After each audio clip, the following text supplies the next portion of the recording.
हुन्छ, हामी परमेश्वर वचन पुस्तक रोमीको 11औं अध्यायमा हामी छौँ।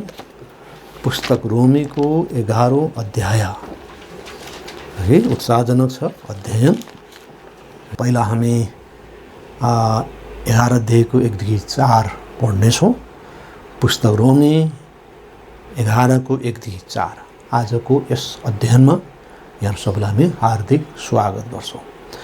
तब म भन्दछु कि परमेश्वरले आफ्नो जनहरूलाई त्याग्नु भएको छ त? कदापि छैन। किनकि म पनि अब्राहमको वंशको, बिन्यामिनको कुलको इस्राएली हुँ। परमेश्वरले आफ्ना जनहरूलाई, जसलाई उहाँले पहिले जान्नुभएको थियो, त्याग्नु भएको छैन। एलियाको विषयमा पवित्र शास्त्रले के भन्दछ? के तिमीहरूलाई थाहा छैन? कसरी उनले इस्राएलको विरोधमा यसो भन्दै परमेश्वरलाई बिन्ती गर्छन्, हे प्रभु, तिनीहरूले तपाईँका भविष्यवक्ताहरूलाई मारेका छन् र तपाईँका वेदीहरू भत्काएका छन्, अनि म एक्लै बाँकी रहेको छु र तिनीहरू मेरो प्राणको खोजीमा छन्। तर परमेश्वरको जवाफले उनलाई के भन्दछ? मैले मेरा निम्ति 7,000 मानिसहरूलाई जोगाइराखेको छु, जसले बालको सामु घुँडा टेकेका छैनन्। त हामी इस्राएलको बारे अध्ययन गर्दै आइरहेका छौँ। सुसमाचार र इस्राएल बिचको यो तुलना। त सुसमाचारमा इस्राएल कहाँनिर फिट हुन्छ त? यो महत्त्वपूर्ण कुरा हाम्रो अध्ययनमा जारी छ 9 अध्यायबाटै र यो 11 अध्यायसम्म अघि बढ्दछ। र 9 देखि 11 अध्यायको यस महत्त्वपूर्ण खण्डमा हेर्दा इस्राएलबारे 7 महत्त्वपूर्ण तथ्यहरू हामी पाउँछौँ। पहिलो तथ्य चाहिँ के त भन्दाखेरि इस्राएल भुलभुलैयामा परेकै हो। कारण इस्राएलले आफ्नो जन्म अधिकारलाई वा वंशाणुगत हक अधिकारलाई वा अधिकारमा भरोसा गरे, जुन कुरा हामीले 9 अध्यायको 6 देखि 7 मा हेरेका हौँ।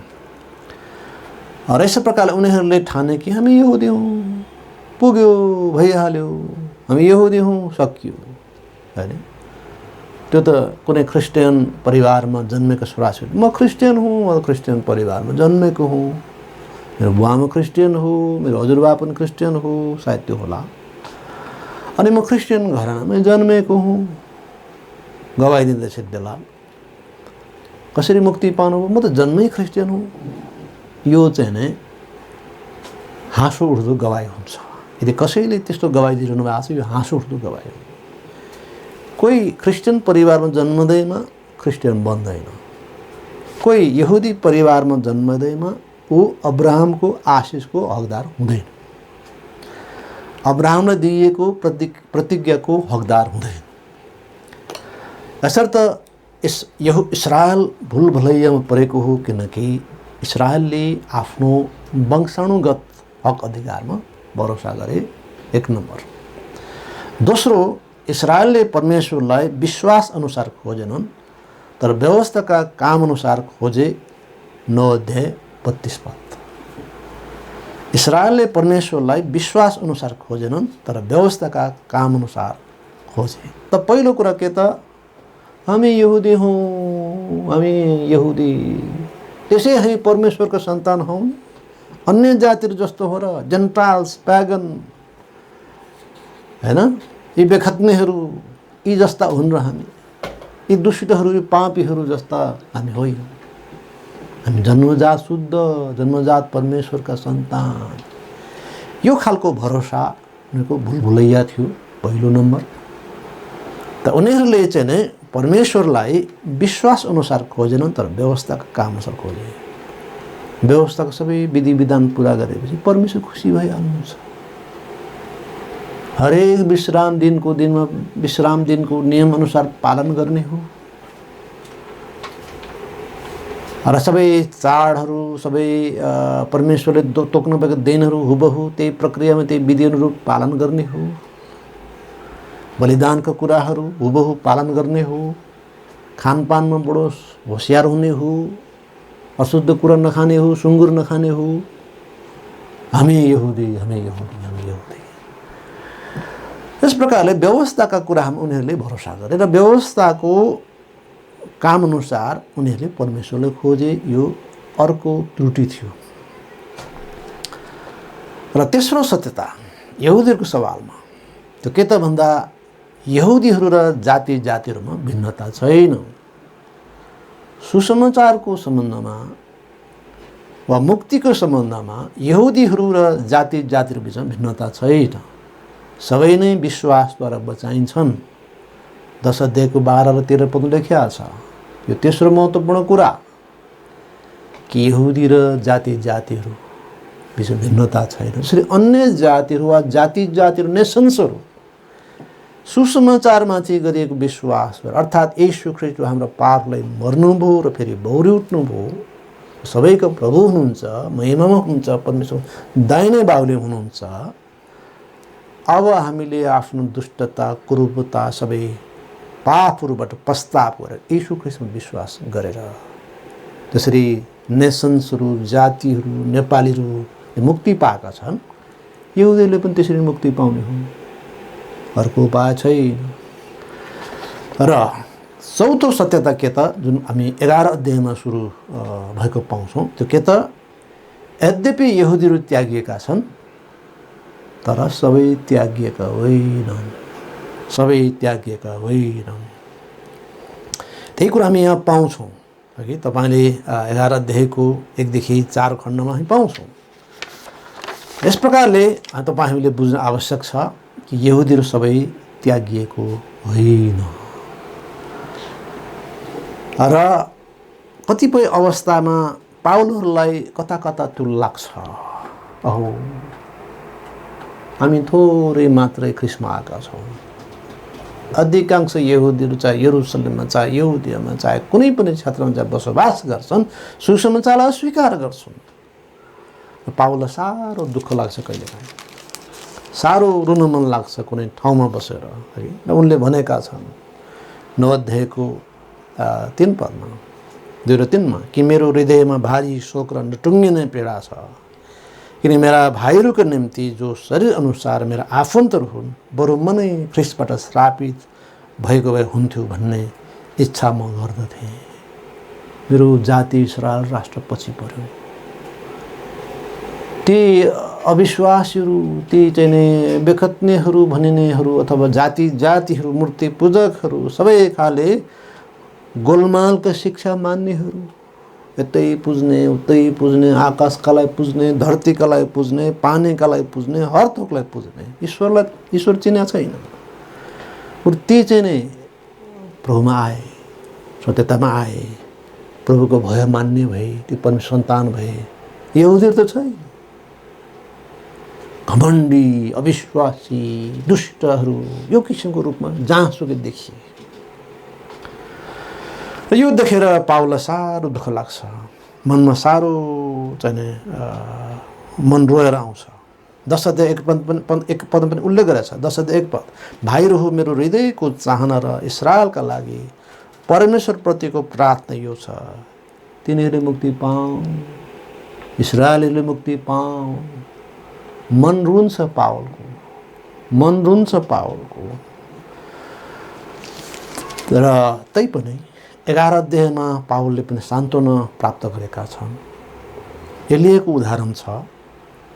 एलियाले पनि सोचेका थिए र प्रभुलाई भनेका थिए, हे प्रभु, तिनीहरूले तपाईँका भविष्यवक्ताहरूलाई मारेका छन्, रोमी 11:3, र तपाईँका वेदीहरू भत्काएका छन्, अनि म एक्लै बाँकी रहेको छु र तिनीहरू मेरो प्राणको खोजीमा छन्।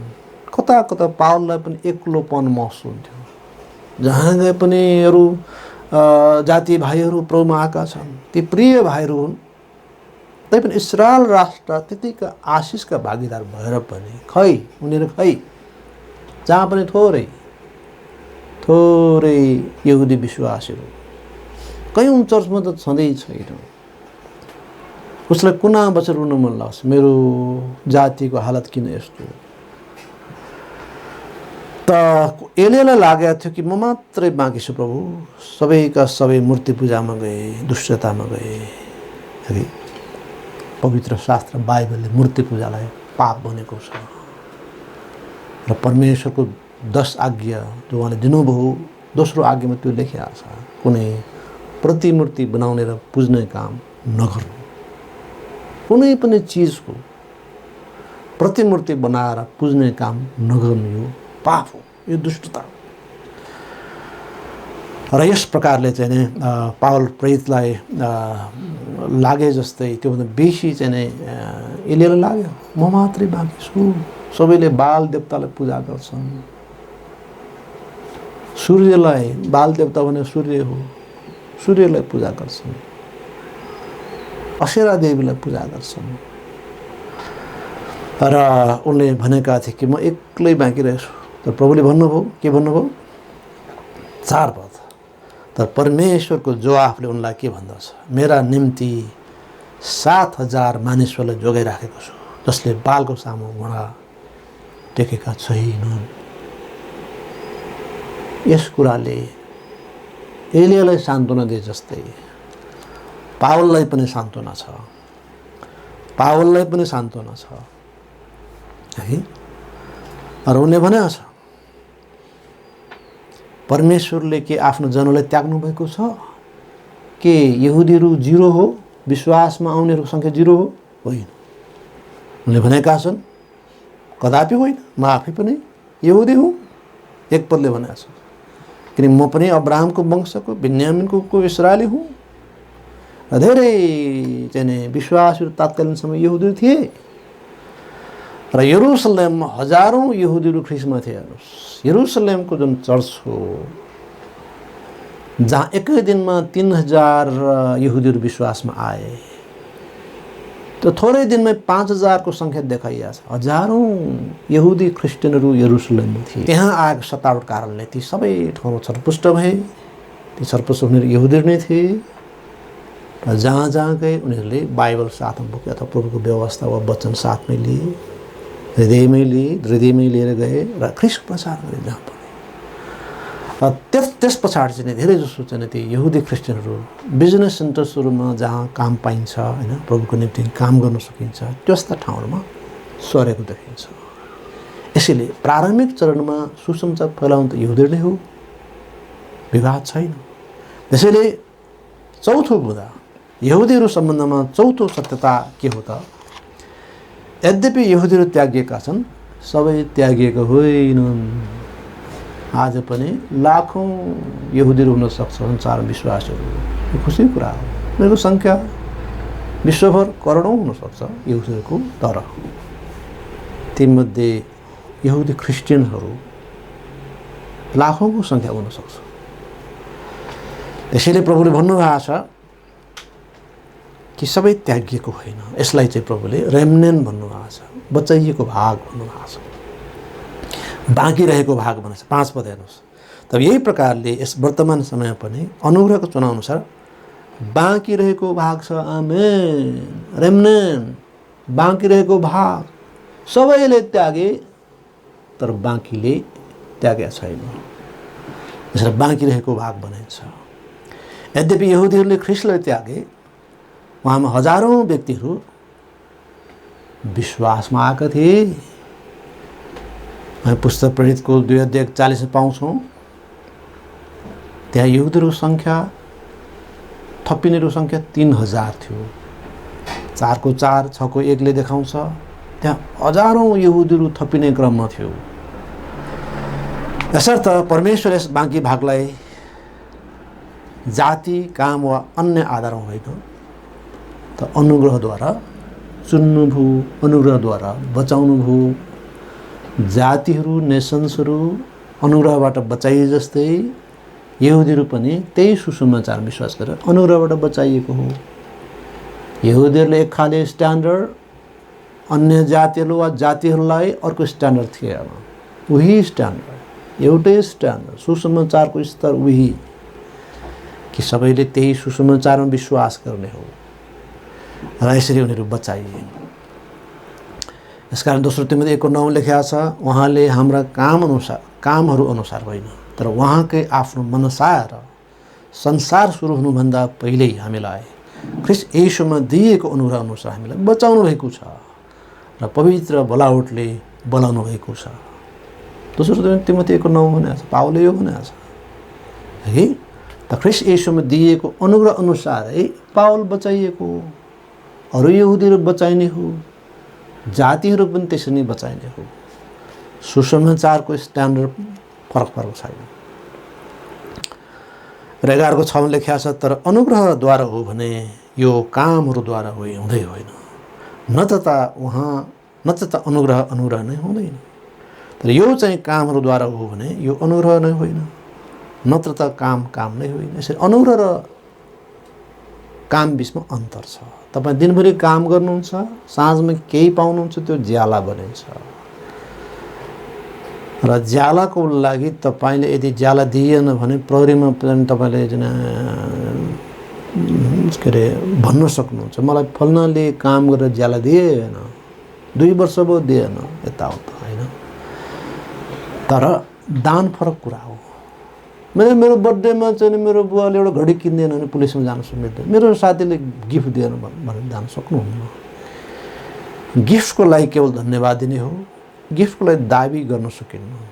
गिफ्ट अनुग्रहबाट हो, उपहार है, अनुग्रह अनुसार हो। यसर्थ मुक्ति चाहिँ अनुग्रह अनुसार हो, काम अनुसार होइन। कामबाट हो भने मानिसले घमण्ड गर्ने थिए है। कति मानिसहरूले काममा विश्वास गर्छन्, इसाईहरू भनिएकाहरूले पनि बप्तिस्मद्वारा मुक्ति पाइन्छ भन्छन्, जस्तै रोमन क्याथोलिक चर्च र धेरै प्रोटेस्टेन्ट चर्चहरूले पनि मुक्तिको लागि बप्तिस्म आवश्यक छ भनेर उनीहरू भन्छन्। फलस्वरूप उनीहरू बाल बप्तिस्म दिन्छन्, जन्मेको 1 महिनामै बप्तिस्म दिइहाल्छ। त्यसलाई पानी डुबाउँदो भएर छिड्काउ चम्चाले यसो सर्ने। यसर्थ धेरै इसाईहरूको पनि एउटा भ्रम छ कि बप्तिस्मद्वारा मुक्ति मिल्छ है, र बप्तिस्म पनि मुक्तिको एउटा फ्याक्टर हो भन्ने मान्दछ। चाहे रोमन क्याथोलिक चर्च, चाहे प्रेस्बिटेरियनहरू, चाहे एङ्ग्लिकनहरू, धेरै यस्ता समूहहरूले त्यो मान्दछ। होला समय अनुसार, ठाउँ अनुसार त्यसमा केही फेरबदल ल्याए होला। त उनीहरूको मेजर डक्ट्रिनमा त्यही कुरा छ कि मुक्तिको लागि बप्तिस्मको एउटा महत्त्वपूर्ण रोल हुन्छ, चाहिँ त्यसको भूमिका रहन्छ। त कसैले संस्कारहरूमा विश्वास गर्छन्, संस्कारहरूद्वारा रीतिविधि होला, चलनहरू होला, खानपिन होला। जस्तै यहुदीहरू ती कुराहरू मान्छन्, खानपानमा एकदमै होसियार हुने होइन, चाडहरू मान्ने कुरा, विश्राम दिन मान्ने कुरा, थुप्रै कुराहरू। अनि चाहिँ क्रिस्चियनहरू पनि है विभिन्न खाले संस्कारहरूमा उनीहरूले चाहिँ जोड दिन्छ। जस्तै प्रभु भोज भन्यो, मास, यहुदी क्याथोलिकले मास भन्छ। र मासमा जुन रोटी र दाखरस लिन्छ त्यो चाहिँ प्रार्थनाद्वारा येशू ख्रिस्टको शरीरमा परिणत हुन्छ। त्यसकारण यो खान आवश्यक छ, यो खाइएन भने उसले मुक्ति पाउँदैन। त्यसले मुक्तिको एउटा फ्याक्टर रूपमा क्याथोलिक चर्चले मासलाई पनि लिन्छ। उनीहरूले रोटी भज्जालाई मास भन्छ। र त्यस्तै गरी अब कयौँ यस्ता चाहिँ प्रोटेस्टेन्ट चर्चहरू पनि छन्, एङ्ग्लिकन होला, प्रेस्बिटेरियन होला, थुप्रै यस्ता चर्चहरूले मान्दछ कि येशू ख्रिस्टको शरीरमै त त्यो रोटी परिवर्तन हुन्न, तर रोटीमा ख्रिस्ट येशूको उपस्थिति हुन्छ भन्ने मान्दछ। यो दुईटा शिक्षा बिचमा धेरै समानता छ, नजिक छ। यसरी जो क्याथोलिकबाट निस्केर आए उनीहरूले कयौँ क्याथोलिक डक्ट्रिन्सहरू, गुणहरू, गतिविधिहरू, व्यवहारहरू पनि लिएर आएको अरे। यसर्थ प्रोटेस्टेन्ट चर्चहरू को पनि समस्याहरू छ। बाइबलले मण्डलीले कहिले पनि आफूलाई प्रोटेस्टेन्ट भनेनन्, किनभने उनीहरू सुरुदेखि नै थिए। क्याथोलिकबाट निस्केर आउनेहरूलाई मात्र प्रोटेस्टेन्ट भनिन्छ। धेरै नेपाली इसाईहरूले तपाईँ के हो, क्याथोलिक हो कि प्रोटेस्टेन्ट हो कि बाइबल चर्च, म प्रोटेस्टेन्ट हो भन्छ। तर नबुझेर पनि भनेका छन्। त बुझ्ने हो भने बाइबल क्रिस्चियनले आफूलाई प्रोटेस्टेन्ट भन्नुहुँदैन। प्रोटेस्टेन्ट भने के त, प्रोटेस्ट गरेर निस्केको, विद्रोह गरेर निस्केको। क्याथोलिक चर्चभित्र थिए त्यसबाट प्रोटेस्ट गरेर निस्केकोलाई प्रोटेस्टेन्ट भन्छ। म प्रोटेस्टेन्ट होइन, हाम्रो चर्च प्रोटेस्टेन्ट चर्च होइन, तर यो बाइबलीय चर्च हो। बाइबलले यसरी सिकाएको छ, यसरी देखाएको छ कि बाइबलले चर्चहरू अघिबाटै थिए। 5औं शताब्दीमा क्याथोलिक चर्च उदय भयो, 16औं शताब्दीमा त्यसबाट प्रोटेस्टेन्ट निस्केर आयो, कान्छो प्रोटेस्टेन्ट समूह। यसो त बाइबलले इतिहासलाई सही रूपले बुझ्नु आवश्यक पर्छ है त। कतिले मान्छन् असल जीवन जिएर मुक्ति पाइन्छ, होइन, अनुग्रहबाट मुक्ति। त हामी 7 पद पढ्नेछौँ। तब के भयो त? इस्राएलले आफूले खोजेको कुरा पाएन, तर चुनाउले पायो। बाँकी रहेकाहरू चाहिँ अन्धा पारिए। हेर्नुहोस् त, इस्राएलले आफूले खोजेको कुरा पाएन, होइन, वा आफ्नो तरिकाले पाएन। त उनीहरूले आफ्ना धर्मका लागि वा आफ्नो चाहिँ नि ती गतिविधि भनौँ, रीतिविधि भनौँ, व्यवस्थाका कुराहरू, आज्ञाहरू पालन गर्ने जोसिला त भएकै हो कि, तर उनीहरूले त्यो पाउन सकेन, उनीहरूले त्यो पाएन। यसो भएको हुनाले उनीहरूले आफूले खोजेको कुरा पाएन, तर चुनाउले पायो। अर्थात् जसले प्रभुको प्रतिज्ञा अनुसार ख्रीष्टमा विश्वास गरे ती चुने। कि परमेश्वरले यही नै कार्य गर्नुभयो कि सबैलाई उहाँले बोलाउनु भएको छ। जसले विश्वास गर्छन् ती चुनाउ हुन्छन्, अर्थात् ती चुनिएका, इलेक्टेड हुन्छन्। यही नै परमेश्वरले अघिबाटै राख्नुभएको योजना हो कि मुक्ति सबैको लागि, यसर्थ सबै कहाँ जाओ, सुसमाचार प्रचार गर्यो। तर जसले विश्वास गरे, त्यो इन्भिटेसनलाई, त्यो चाहिँ निमन्त्रणलाई स्वीकार गरे, ती बचाए, ती इलेक्टेड भए। यसर्थ चुनाउद्वारा मानिस चाहिँ नै बचाइन्छ। र बाँकी चाहिँ के भयो त? अन्धा भए, धनघमण्डी भए। हाम्रै वरपर पनि धेरै यस्ता मानिस पाउँछौँ जो पहिला चर्च जान्थे, विश्वास त गरेनन् तर चर्च जानेर भए। अनि पछिकाहरू जसले पछि सुने ती चाहिँ विश्वासमा आएको देख्दा ती अघिका त झन् कठोर भए, झनै ती अन्धा भए कि। त ती अघिकालाई जसले विश्वास गरेनन् तिनलाई डाही बनाइयो। कहिलेकाहीँ प्रभुले त्यो गर्न चाहनुहुन्छ कि यहुदीहरूलाई डाही बनाइयो। र हामी धनी मानिस, एउटा धनी जवान मानिसको उदाहरण पवित्र शास्त्र बाइबलमा पाउँछौँ, मर्कुस 10:27-27 र उनले एक दिन यीशुलाई भनेका थिए, अनन्त जीवनको अधिकारी हुनु म के गरौँ भनेका थिए। प्रभुले भन्नुभयो, तिमी आज्ञाहरू जान्दछौ? उनले भने, म बालककालदेखि नै जान्दछु, पालन गर्दछु भने। म एकदमै व्यवस्था अनुसार एकदम ठिक छु, कहीँ चुकेको छैन। सुँगुर मासु खाएको छैन, अनि गङ्गटो त्यो चाहिँ नराम्रो चाहिँ सी फुडहरू खाएको छैन, अक्टोपस यताउता मैले खाएको छैन, घिनलाग्दो कुरा खाएको छैन। म राम्रो माछा खान्छु, कत्ला सहितको। र परमेश्वरले तोक्नुभएका मासु खान्छु। विश्राम दिन पालन गर्न म चुक्दिनँ। मेरो भयङ्कर ठुलो बिजनेस छ, तर म शनिबारको दिन केही पनि काम गर्दैन। म आफ्नो दशांश दिन्छु, उपवास गर्छु, सबै चाडहरू म पालन गर्छु, म निर्दोष। धनी मानिसको यो निष्कर्ष थियो। पावलको पनि त्यो निष्कर्ष थियो, म व्यवस्था अनुसार धर्मी ठहरेको मान्छे हुँ। पावल एकदम पक्का थियो कि म धर्मी हुँ व्यवस्था अनुसार। धनी मानिसलाई पनि त्यो लागेको छ, म बालककालदेखि नै पालन गर्छु उहाँका आज्ञाहरू। तर प्रभुलाई थाहा थियो उनको हृदय कहाँ छ, परमेश्वरको व्यवस्थामा छ कि सम्पत्तिमा छ। जसरी सामरी स्त्रीलाई प्रभुले भन्नुभयो, ठिक छ, म तिमीलाई जीवनको पानी दिन्छु, तर तिम्रो श्रीमानलाई बोलाएर ल्याऊ अनि म तिमीलाई दिन्छु। त किन प्रभुले त्यो प्रश्न गर्नुभयो? किनकि थाहा थियो प्रभुलाई उनको पृष्ठभूमि के, इतिहास के हो। मेरो श्रीमान छैन, तिमीले ठिकै भन्यो, तिम्रो 5वटा श्रीमान भइसकेका छन्, अहिले जो छ त्यो पनि तिम्रो होइन। ती दम्परी। अब यस्तै गरी यस धनी जवानलाई प्रभुले भन्नुभयो, तिम्रो सबै सम्पत्ति बेच र गरिबहरूलाई देऊ अनि मलाई पछ्याऊ। तिनी एक शब्द नबोलिकन लुरुक्क हिँडे। त प्रभुले उसको हृदय जान्नु भएको थियो। हृदय लोभहरूमा अभ्यस्त भएको थियो। पैसा खन्ती उनले गन्थे, एक एकको हिसाब गर्थे। उसलाई कसैले दिनु पऱ्यो भने दाँतबाट पसिना आउँछ। अब उसले सारा ती सुनहरू चाँदीहरू सबै चिजहरू बेचेर अब प्रभुलाई पछाडि, यो त असम्भव, हिँडिहाले फुरुक्कै। यसरी हामी पाउँछौँ कि धनी मानिस जो आफै नदिए आफ्नो बाटो लागे। त चेलाहरूले त्यसपछि सोधे, तब मुक्ति कसले पाउँछ प्रभु? त्यस्तो व्यवस्था पालन गरेका व्यक्ति त अब असफल भए, त मुक्ति कसले पाउने? चेलाहरूले सोधेका छन्। प्रभुले भन्नुभयो, मानिसको निम्ति असम्भव छ, तर परमेश्वर निम्ति असम्भव छैन। मुक्ति कामद्वारा असम्भव छ, तर उहाँको अनुग्रहद्वारा सम्भव छ। प्रिय हो, हाम्रो कारणले बिल्कुलै असम्भव छ। प्रभुले भन्नुभयो, धनी मानिसले मुक्ति पाउनु चाहिँ नै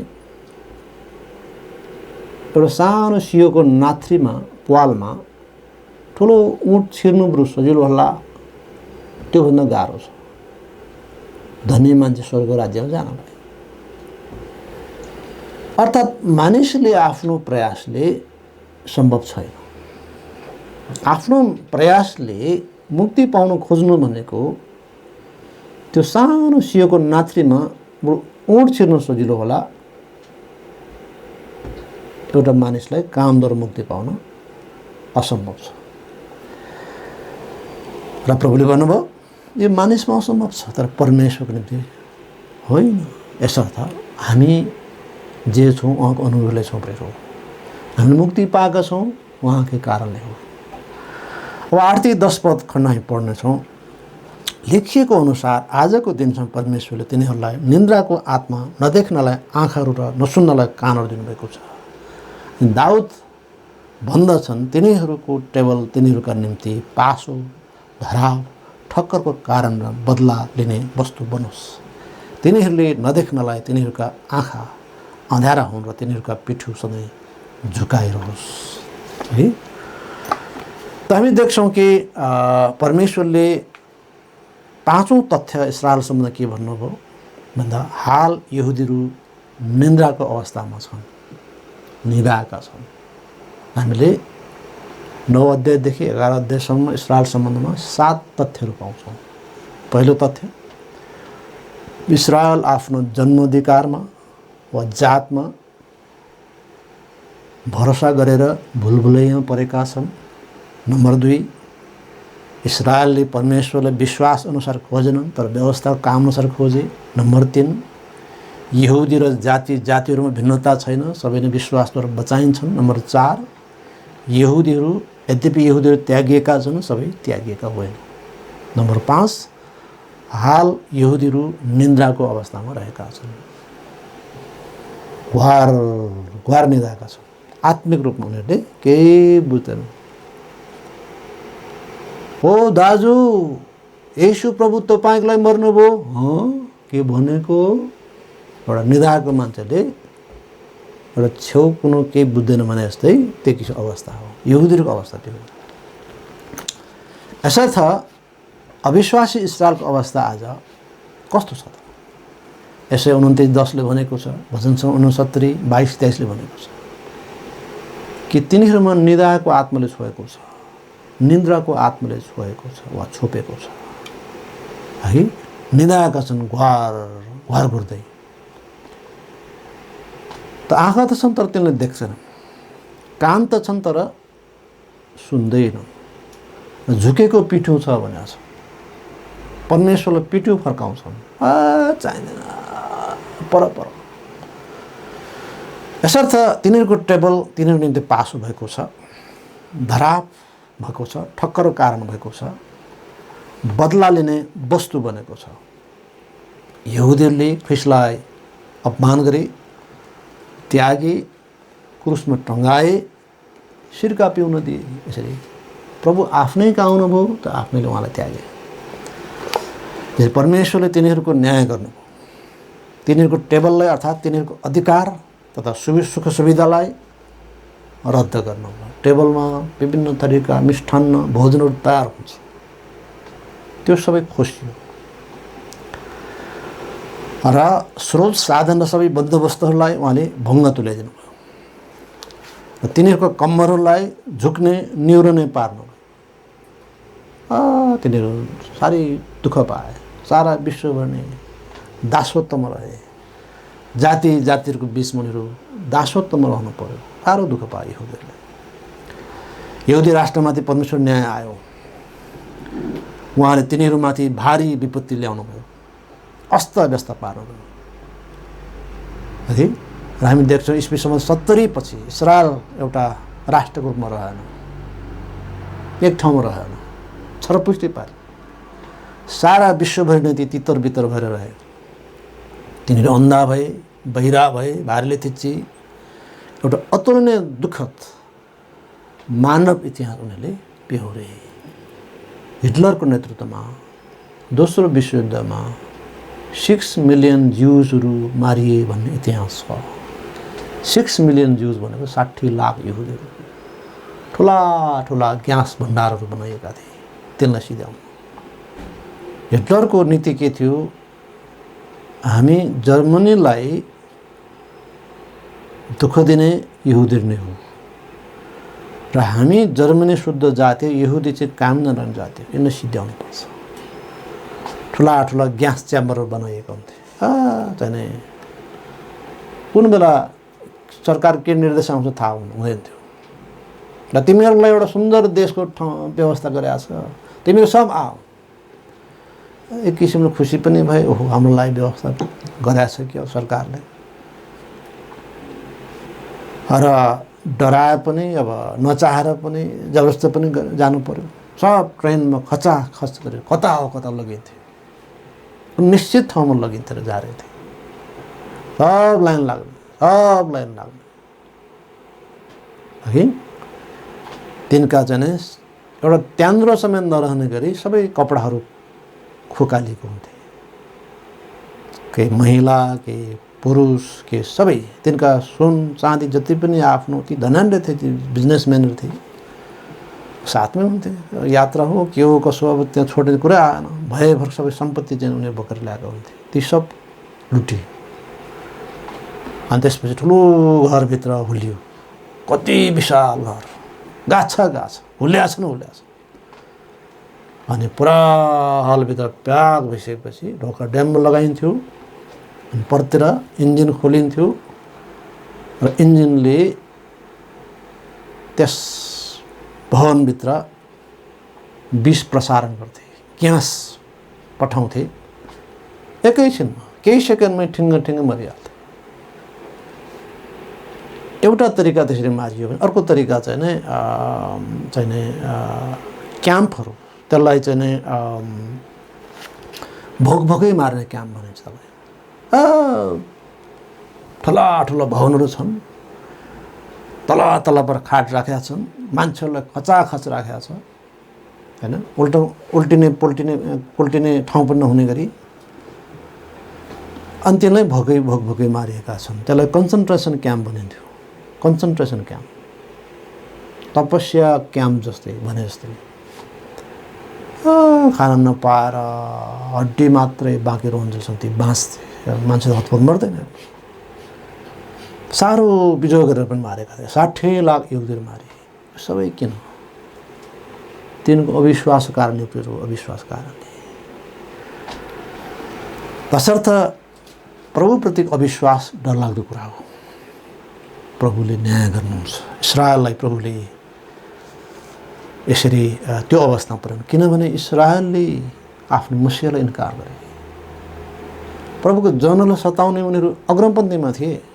कति दुःखद कुरा। र हामी 11 देखि 14 पद पढ्नेछौँ। 11 अध्यायको। तब म भन्दछु के लोटुन् भनेर नै तिनीहरूले ठेस काएका हुन् त? कदापि होइन। तर तिनीहरू लोटेका कारणले अन्य जातिहरू कहाँ मुक्ति आएको छ, तिनीहरूमा डाहा पैदा गर्नलाई। अब यदि तिनीहरूको लोट्नु चाहिँ संसारको धन ठर्यो भने, तिनीहरूको घट्ती चाहिँ अन्य जातिहरूको सम्पत्ति हुन गयो भने तिनीहरूको भरपुरी चाहिँ झन् कति बढी हुने थियो। किनकि म तिमी अन्य जातिहरूसँग बोल्दछु र म अन्य जातिहरूको प्रेरित भएको हुनाले म मेरो सेवाको बढाइ गर्दछु। कुनै न कुनै प्रकारले मेरा आफ्नै शारीरिक भाइहरूमा डाहा पैदा गराउन र तिनीहरूमध्ये कतिलाई बचाउन सकौँ, होइन? त यहुदीहरू यस प्रकारले लोटेको हो किनभने तिनीहरूले अविश्वास गरे है। यहुदीहरू आफ्नो अविश्वास कारणले पछि परेको हो है। यसर्थ हामीले चौथो अथवा पाँचौँ सत्यता के पायौँ भन्दा हाल यहुदीहरू निन्द्राको अवस्थामा छन्, लोटेर ढलेर बेहोस भयो भने जस्तै मस्त निद्रामा छ। लाट के भयो येशू प्रभु हुनुहुन्छ के भनेको भनेर एउटा अनिदो मान्छेले अथवा भर्खरै अर्धनिद्रामा परेको मान्छेले के बुझ्दैन उहाँ पर्छ, त्यही जसो किसिमको अवस्था उनीहरूको भएको हो। त यहुदीहरू लोटेको भए तापनि अन्य जातिहरू भने बचाइँदैछन्। किन? डाहा पैदा गराउन। त पहिलो कुरा त सबै जातिहरूको लागि पनि प्रभु हो। रोमी 3 हामीले हेरेका छौँ कि प्रभु वा परमेश्वर यहुदीहरूको मात्र हुनुहुन्छ, होइन, सबै जातिहरूको लागि है। रोमीको पुस्तकको हामीले यस पद हामीले हेरिसकेका हौँ 29 मा कि उहाँ यहुदीहरूको मात्र परमेश्वर हुनुहुन्छ कि अन्य जातिहरूको पनि हुनुहुन्न र ज्यू उहाँ अन्य जातिहरूको पनि हुनुहुन्छ।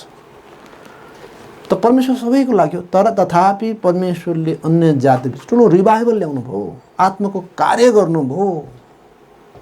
धेरै ठुलो सङ्ख्यामा मिसनरीहरू गए, प्रचारकहरू गए अथवा चाहिँ विश्वासहरू आफै स्वस्फूर्त रूपमा मानिसहरू बिचमा सुसञ्चार लिएर गए। ज्यादै ठुलो पुनर्जागरण भएको मानिसहरू सत्यता आएको हो।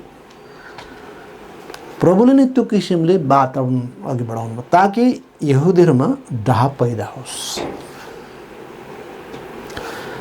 अब तथापि अन्य जातिहरूलाई पनि चेताउने, खबरदार। अब अन्य जातिहरू घमण्डी हुन सक्दैन। हामी बाँकी भाग पढ्नेछौँ 24 र किनकि तिनीहरूको अफालिनु चाहिँ संसारको मेल हुनु ठहरियो भने तिनीहरूको ग्रहण गरिनु चाहिँ मरेकाहरूबाट जीवन नठहरिए अरू के होला त? किनकि पहिलो फल पवित्र ठहरियो भने ढिका पनि पवित्र ठहरिन्छ, अनि जरा पवित्र ठहरियो भने हाँगाहरू पनि त्यस्तै ठहरिन्छन्। अनि हाँगाहरूमध्ये कति भाँचिए र तिम्रो जङ्गली जैतुनका रुख भएर तिमीहरूमा कलम गाँसियो भने र तिनीहरूसित जैतुनका रुखका जरा र पोसिलो रसका भागी भयो भने ती हाँगाहरूको विरोधमा घमण्ड नगर। तर तिमी विरोधमा घमण्ड गर्दछौ भने याद राख तिमीले जरालाई होइन तर जराले पो तिमीलाई सम्हाल्छ।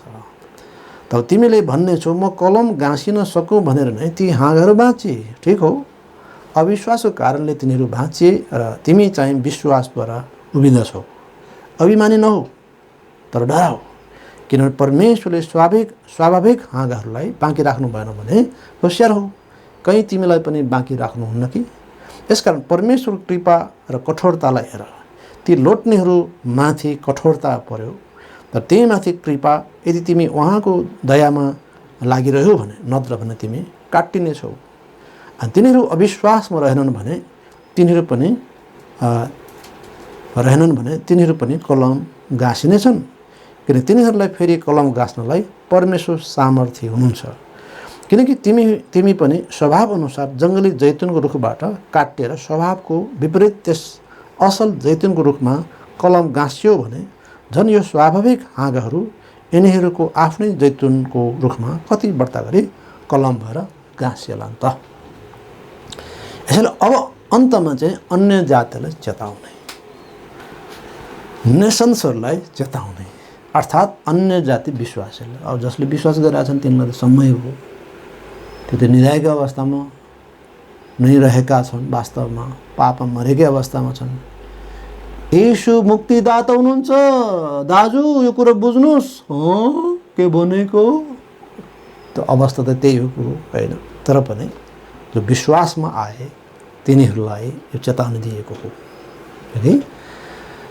के चेतावनी के त भन्दाखेरि अब परमेश्वरले हाँगाहरूलाई बाँकी राख्नु भएन भने जातिहरू पनि होशियार हुनुपर्छ, नभए ती बाँकी राखेनन्। 11:21 पद लेखेको छ। यदि परमेश्वरले जुन बोट हो है, त्यस बोटका हाँगाहरूलाई तिनको अविश्वास कारणले हैन, जैतुनका ती हाँगाहरूलाई तिनको अविश्वास कारणले काट्नुभयो, मिल्काउनु भयो भने हामीलाई पनि उहाँले बाँकी राख्नुहुन्न। यसर्थ हामी विश्वासमा रहनुपर्छ। विश्वासमा अर्थात् अब हामी अभिमानी हुँदैन, अभिमानी नहो, विश्वासमा खडा हो, होशियार रहनु। 20:21 पदले भन्छ। त इस्राएलहरू किन पतन भयो? अविश्वासले। हामी किन पतन हुन्छौँ? कसरी पतन हुन्छौँ? अविश्वासले। यसर्थ हामी डराउनु पर्छ।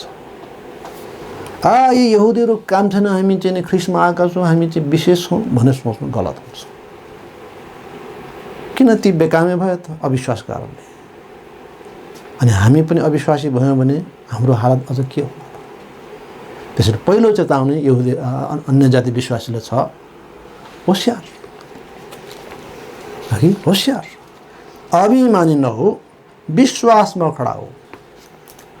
र दोस्रो चेतावनी छ जुन चाहिँ 11:22 पद लेखेको छ, परमेश्वर दयामा रहनु, सो नभए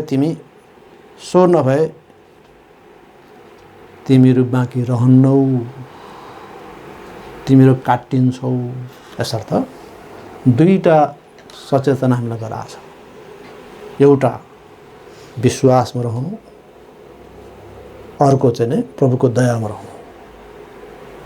हामी विश्वास जो आएका छौँ, हामी धन्यवादी हौँ। यो हाम्रो कामको कारणले, हामी यो वा त्यो कारणले प्रभु बचाइएका होइनौँ, बिल्कुलै उहाँको दया कारणले। यसर्थ विश्वासमा आएकाहरू, मुक्ति पाएकाहरू नम्र हुन्छन्। सुसमाचार बुझ्या छैन, सुझो न बुझो, के नै पायो भन्छ, म मुक्ति पाकर हुँ, यहाँ त्यहाँ यिनले मुक्ति पाएका छन्। त मानिसहरू त फरिसी पो बन्दैछन्। त धेरै फरिसी नबनौ, फर्सी बन्ला। फर्सी बन्यो भने त्यो फुटेर एक दिन त्यसको छिल्ला बिल्ला हुन्छ। फर्सी माथिबाट खस्यो भने के हुन्छ त्यसको हालत हैन? हामी फर्सी जस्तै घमण्डी भयो भने फर्सी जस्तै फुट्छौँ है त। त्यसैले पहिलो चेतावनी हामीलाई छ, अभिमानी नहो, विश्वासमा खडा हो, होशियार रहनु। अथवा पहिलो आज्ञा छ, विश्वासमा खडा हो, विश्वासमा है, विश्वासमा परमेश्वरको सत्यतालाई सधैँ हेर, यसमा जिउ। विश्वास सुनाइबाट, सुनाइ परमेश्वर वचनबाट। दोस्रो चाहिँ उहाँको दयामा रहनु। 11:22 पदले भनेको छ, उहाँको दयामा रहनु, नभए तिमीहरू काटिन्छौ। परमेश्वर यहुदीहरूलाई काट्नुभयो भने, रद्द गर्नुभयो भने हामी के हो त? कसैले भन्ला हामी जोड्यौँ भनेर हामी जङ्गली चाहिँ भद्राक्ष भए तापनि हैन, अथवा जैतुन भए तापनि, जङ्गली जैतुन भए तापनि त्यस मूल बोटमा जोडिनको लागि स्वाभाविक हाँगा काटिएको हो भनेर कसैले भन्ला। त्यो त उनको अविश्वास कारणले हो। र स्वाभाविक हाँगा जो त्यहाँ काटियो, त्यसमा जङ्गली भद्राक्षको हाँगा मजाले सोर्यो भने आफ्नै स्वाभाविक बोटमा ती यहुदीहरू झन् कति राम्रोसँग जोडिएला त। घमण्ड नगर। तसर्थ हामी अन्तमा यस खण्डमा यिनै दुईटा चेतावनीका साथ यो अन्त हुन्छ, यो खण्ड अन्त हुन्छ। र यसरी जातिहरूलाई चेतावनी दिइएको छ, होशियार, तिमी विश्वासमा जिउ, विश्वास रहनु, घमण्डी नहो। म मुक्ति पाएको छु, म यस्तो छु उस्तो छु, कृपा गरी त्यो नगरौँ। प्रभुको शिक्षा त्यो छैन, प्रभुको शिक्षाको सार त्यो छैन। सारा व्यवस्थाको शिक्षाको सार के हो? प्रभुलाई प्रेम गर, सारा हृदयले, सारा मनले, सामर्थ्यले, अनि मानिसहरूले प्रेम गर, विश्वासले प्रेम गर, आफैलाई जस्तै। सारा शिक्षाको सार यो हो। नभए हामी फगत शिक्षा मान्छौँ र हामी चाहिँ नै फरिसी बन्छौँ, अन्तत फर्सी, अन्तत फुटेर सिद्धिन्छौँ। प्रभुले तपाईँहरू सबैलाई यस वचन सुनाइमा आशिष दिनुभएको होस्। उहाँको सत्यता महान छ।